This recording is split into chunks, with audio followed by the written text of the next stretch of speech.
មិត្តភ័ក្តិក្នុង Facebook បានទេ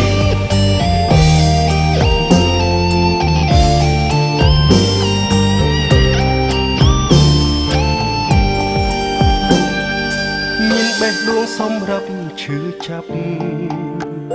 មានវេលាសម្រាប់កាត់ចិត្តបើសិនគ្រាន់លេងសើចដេចខំប្រឹងប្រឌិតឲ្យបងគិត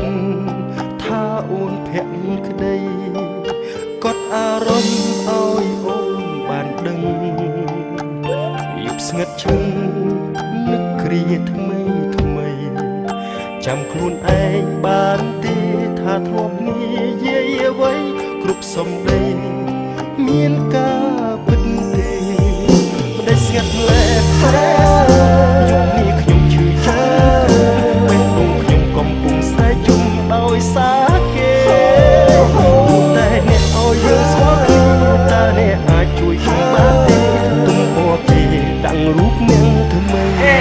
បងស្រឡាញ់អូន Facebook ហើយអាននឹកខ្ញុំផងមិត្តភ័ក្តិឲ្យជួយខ្ញុំបានទេពេលខ្ញុំសួរហេតុផលតែគេមិនឆ្លើយ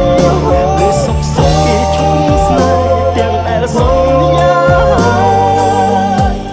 មិនឆ្លើយហេតុអ្វីបាញ់ចប់គ្រប់យ៉ាងនៅពេលនេះដូចជាការយល់សប្តិ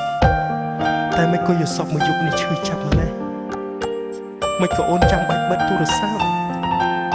ចុះតើអូនកំពុងបើក Facebook មែនទេអូនមានបានអានអ្វីដែលបងសរសេរឬក៏អត់មិនក៏អូនមិនតបបងផង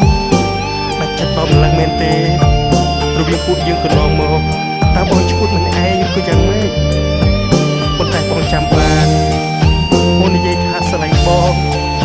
ខ្លាំងនឹកបងខ្លាំងនៅពេញមួយយប់មុខកុំព្យូទ័រភ្នែកឡើងព្រើស្រួលវាំងទឹកភ្នែក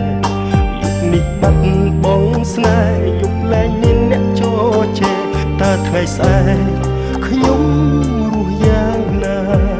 មិនได้ស្ងាត់លែ Facebook យប់នេះខ្ញុំឈឺចុកទ្រូងបេះដូងខ្ញុំកំពុងស្រែកជុំដោយសារគេតែអ្នកឲ្យយើងស្គាល់គ្នាតើអ្នកអាចជួយខ្ញុំបានទេទុំពណ៌គេដាំងរូបនាងថ្មីហើយ Facebook អើយអាននឹកខ្ញុំផងមិត្តភ័ក្តិអើយជួយខ្ញុំបានទេពេលខ្ញុំសួរហេតុផលតែគេមិនឆ្លើយពេលសុខសុខគេឈប់ស្នេហ៍ទាំងដែលសន្យាមិនឆ្លើយហេតុអ្វីបាញ់ចប់ដែលស្ងាត់លែពេលយប់នេះខ្ញុំចុកទ្រូងពេលទូខ្ញុំកំពុងតែយំដោយសារទោះតែអ្នកឲ្យយើងស្គាល់តើអ្នកអាចជួយខ្ញុំបានទេពណ៌គេដាំងរូបយើងថ្មីFacebook ឲ្យអាននឹកខ្ញុំផងមិត្តភ័ក្តិឲ្យជួយខ្ញុំបានទេពេលខ្ញុំសួរហេតុផលតែគេមិនឆ្លើយនេះសុខសុខគេឈប់ស្នេហ៍ទាំងដែលសន្យាអូនក៏ដឹងដែរថាថ្ងៃនេះជាថ្ងៃសំខាន់របស់យើងតែខ្ញុំមានការសំខាន់ត្រូវជួបគេសំខាន់ជាងមិត្តប្រុសម្នាក់នេះទៀតអីបងចង់ធ្វើជាមិត្តឬក៏បងចង់ធ្វើជាពុកខ្ញុំ